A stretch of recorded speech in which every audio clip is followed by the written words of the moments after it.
ইরানের টানা হামলা চালিয়ে যাচ্ছে মার্কিন বাহিনী। এরই মধ্যে হরমুজ উপকূলীয় বিভিন্ন গুরুত্বপূর্ণ স্থাপনা, সেতু এবং সড়ক ধ্বংস করে দিয়েছে যুক্তরাষ্ট্র।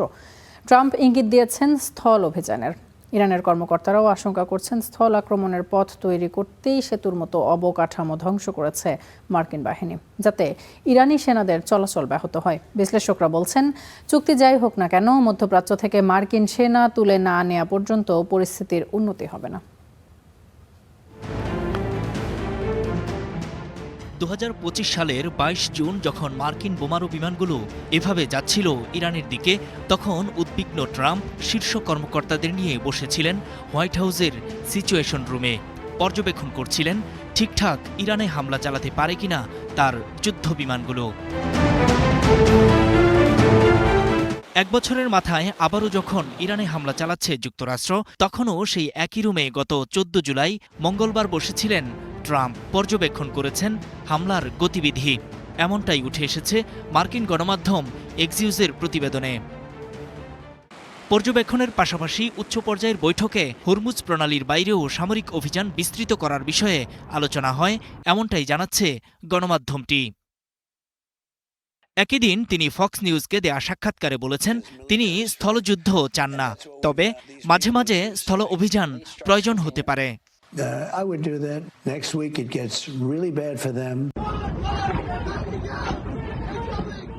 হরমুজ উপকূলীয় শহর ও গুরুত্বপূর্ণ মনিটরিং টাওয়ার, সড়ক ও সেতু ধ্বংস করার মধ্য দিয়ে স্থল আগ্রাসনের প্লটই তৈরি করছে যুক্তরাষ্ট্র, এমনটা উঠে এসেছে ইরানের কর্মকর্তাদের বক্তব্যেও।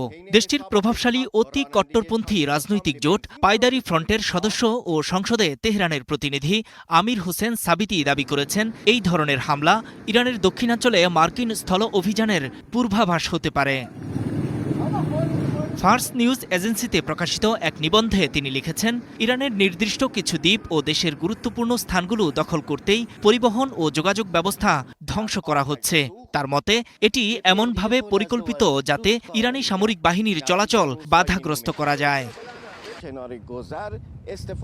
তবে যুক্তরাষ্ট্র যদি স্থল আক্রমণ চালায়, তাহলে তাদেরকে বড় ধরনের ক্ষতির মুখে পড়তে হবে বলেও মনে করেন এই রাজনীতিবিদ।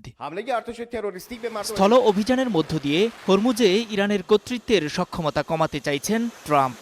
যতক্ষণ পর্যন্ত না মিলিটারি এখান থেকে সরে যাচ্ছে, ততক্ষণ আমাদের ধরে নেওয়া ভালো যে আমরা একটা দীর্ঘস্থায়ী এবং অনেক ব্যয়বহুল যুদ্ধের মধ্যে আছি, এবং বিশ্বের অর্থনীতি থেকে শুরু করে তেল সবকিছুই প্রচন্ড হুমকির মুখে, এবং এই পুরো জিনিসটি আসলে ইসরায়েলের একটা স্ট্র্যাটেজিক বিজয়। স্থল অভিযানের মধ্য দিয়ে হরমুজে ইরানের কর্তৃত্বের সক্ষমতা কমাতে চাইছেন ট্রাম্প। তবে ইরানের মতো বৈরী একটি ভূখণ্ডে স্থল অভিযানকে রীতিমতো আত্মহত্যার মতো ঝুঁকি বলেই ট্রাম্পকে সতর্ক করে আসছেন মার্কিন সেনা কর্মকর্তারা। নূর মোহাম্মদ, স্টার নিউজ।